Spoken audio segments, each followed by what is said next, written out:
Hello students, आज मैं आपको बताने वाला हूँ पंक्चुएशन के बारे में। What is the meaning of punctuation. Punctuation का मीनिंग होता है विराम चिन्हों का सही प्रयोग करना।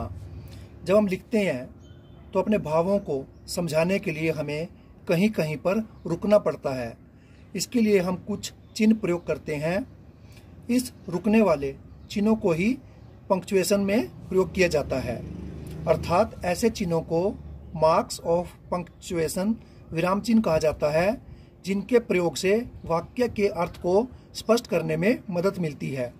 सम इम्पोर्टेंट मार्क्स ऑफ पंक्चुएशन। सबसे पहले आते हैं कैपिटल लेटर्स, जिसमें हम कैपिटल लेटर यूज करते हैं A to Z। Then full stop, जो कि सेंटेंस के अंत में आता है। Then comma, then question mark sign और इंटरोगेटिव साइन भी कहते हैं इसको, प्रश्नवाचक चिन्ह।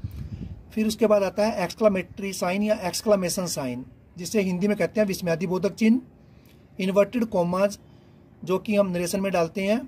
फिर कॉलन, जिसमें दो बिंदी आती हैं।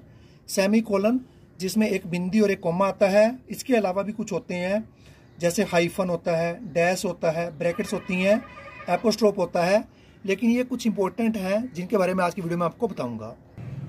नंबर 1 पे आता है यूज ऑफ कैपिटल लेटर्स, बड़े अक्षरों का प्रयोग। तो पहला रूल है वाक्य का पहला अक्षर। You are a good boy, तो इसमें यू में वाई कैपिटल आया। दिनों महीनों के नाम का पहला अक्षर। He came here on Friday in May, Friday में एफ कैपिटल और मे में एम कैपिटल। संक्षिप्त रूप का पहला अक्षर, जैसे कि हम एब्रीविएशन यूज करते हैं, short forms MA, MLA, PM etcetera.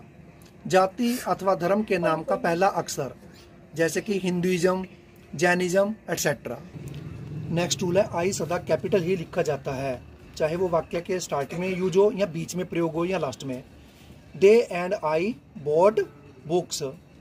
फिर है प्रॉपर नाउन और adjective. Proper adjective, proper noun का मतलब होता है व्यक्तिवाचक संज्ञा या व्यक्तिवाचक विशेषण का पहला अक्षर भी कैपिटल ही लिखा जाता है। जैसे नाम आ जाए, प्रॉपर नाउन होता है प्रॉपर किसी का पर्टिकुलर नेम। मोहन आ गया, राम, शाम, गीता, तो इनका फर्स्ट लेटर कैपिटल। आगे सेंटेंस लिखा मैंने, आई हेट चाइनीज फूड, तो चाइनीज का C कैपिटल है।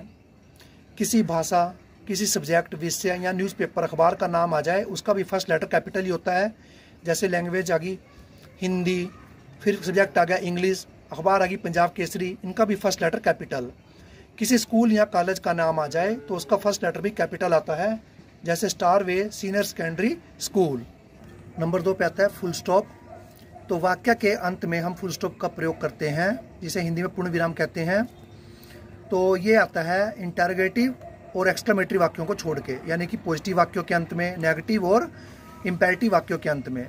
मैंने एग्जाम्पल लिया है, Mona is a good girl, तो लास्ट में देखिए फुल स्टॉप डाल रखा है मैंने। और जो हम संक्षिप्त रूप लिखते हैं एब्रीविएशंस, उनमें भी हम फुल स्टॉप का यूज करते हैं। जैसे दिसंबर, तो मैंने लिखा DEC, तो शॉर्ट फॉर्म लिखी तो मैंने फुल स्टॉप का यूज किया। चीफ मिनिस्टर, तो इसकी शॉर्ट फॉर्म CM। नेक्स्ट आता है हमारे पास कोमा।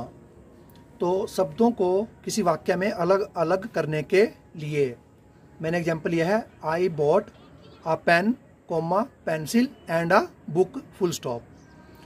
फिर yes, no, well, sir, madam, अगर ये वाक्य के स्टार्टिंग में आ जाएं या वाक्य के अंत में आ जाएं, तो वाक्य के स्टार्टिंग में आ जाएं तो इनके तुरंत बाद कोमा, और वाक्य के अंत में आ जाएं तो इनसे पहले कोमा आता है। एग्जाम्पल लिया है मैंने, yes, comma, he is at home, full stop. May I come in, comma, sir, question mark sign. फिर तिथि को साल से अलग करने के लिए, यानी डेट को ईयर से अलग करने के लिए, एग्जाम्पल लिया है मैंने, May 10, 1977। नेक्स्ट आता है क्वेश्चन मार्क साइन, इसको इंटरोगेटिव साइन भी कहते हैं, हिंदी में कहते हैं प्रश्नवाचक चिन्ह। ये वहाँ लगता है जहाँ पर हेल्पिंग वर्ब सब्जेक्ट से पहले आते हैं। हेल्पिंग वर्ब होते हैं is, am, are, was, were, do, does, did, has, have, had और हमारे मॉडल्स। तो एग्जाम्पल है जैसे हमारे पास, व्हाट इज योर नेम, तो देखिए इज का प्रयोग योर नेम से पहले हुआ है, तो क्वेश्चन मार्क साइन वाक्य के अंत में। इज ही हेयर, देखिए इज यहाँ पर ही से पहले लगा है, तो question mark sign. Do you know, do पहले लगाया यू से तो क्वेश्चन मार्क साइन। नेक्स्ट आता है मार्क ऑफ एक्सक्लामेशन, इसे एक्सक्लामेटरी साइन भी कहते हैं, हिंदी में कहते हैं विस्मयादि बोधक चिन्ह। यह हैरानी यानी सरप्राइज, प्रसन्नता यानी हैप्पीनेस, उदासी सैडनेस और दुख और सारों को प्रकट करने के लिए प्रयोग किया जाता है। लेकिन मैं ये कहूँगा जहाँ पर हम अपने मन के अचानक आने वाले भावों को प्रकट करते हैं, सडन फीलिंग्स को, जैसे कि students hurrah, I have won या I have won the match, प्रसन्नता प्रकट करने के लिए। अल्लास, ही इज रुइंड, वो बर्बाद हो गया, यहाँ पर हम दुख प्रकट करने के लिए। व्हाट अ फाइन डे, कितना अच्छा दिन है, अपने मन के अचानक आने वाले भावों को प्रकट करने के लिए मार्क ऑफ एक्सक्लेमेशन का प्रयोग किया जाता है। नेक्स्ट आता है इन्वर्टेड कॉमाज, तो किसी वाक्य को डायरेक्ट नरेशन में प्रयोग करने के लिए, यानी कि एक वाक्य में डायरेक्ट स्पीच को दिखाने के लिए। एग्जाम्पल यह है, he said comma inverted comma start, I am young full stop inverted comma close. तो इसमें आपने देखा जो इन्वर्टेड कॉमा है उसका प्रयोग सेड के तुरंत बाद किया गया है, यानी कि डायरेक्ट स्पीच में किया गया है। कोलन का प्रयोग किसी शीर्षक, टाइटल, इडियम्स, मुहावरा या कन्वर्सेशन, जब हम वार्तालाप करते हैं किसी के साथ तब किया जाता है। For example, he says colon honesty is the best policy full stop, या फिर दो व्यक्ति बात कर रहे हो जैसे Ram colon how are you, Gita colon I am fine. जब दो व्यक्ति बात कर रहे हो, कोई टाइटल देना हो, किसी इडियम के बारे में बताना हो, मुहावरे के बारे में, तब कोलन का प्रयोग किया जाता है। नेक्स्ट आता है सेमी कोलन, एक बिंदी और एक कोमा का use.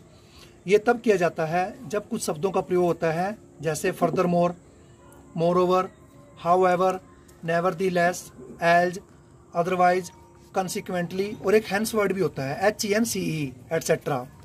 For example, our mother is sleeping, semicolon का साइन, देयरफॉर से पहले और देयरफॉर के बाद comma, we must not make a noise. Apostrophe का यूज, एपोस्ट्रोफ होता है जो कोमा हम ऊपर प्रयोग करते हैं वर्ड्स में, लेटर्स में। तो बहुवचन संज्ञा के साथ एस आता है तो उसको दिखाने के लिए। This is a girls school, girl noun है तो इसमें गर्ल के साथ लगाइए, इसका मतलब होता है का के की, लड़कियों का स्कूल। मोहन्स, मोहन का के की, मोहन्स ब्रदर, मोहन सिस्टर, गगन्स। और सेकंड रूल है संक्षिप्त रूप दिखाने के लिए, जैसे MLAs, MAs, यानी कि प्लूरल बनाने के लिए। MLA एक और MLAs बहुत सारे MLAs, MA, MPs, BAs, इस तरह से बहुवचन बनाने के लिए एपोस्ट्रोफ का प्रयोग भी किया जाता है। तो स्टूडेंट्स, मैं चाहता हूं कि आप इस वीडियो को ध्यान से देखें और इसके बाद मैं आपको कुछ सेंटेंसेस भेजूंगा, आपने उन सेंटेंसेस को बड़े ही ध्यान से करना है। Thank you and have a good day.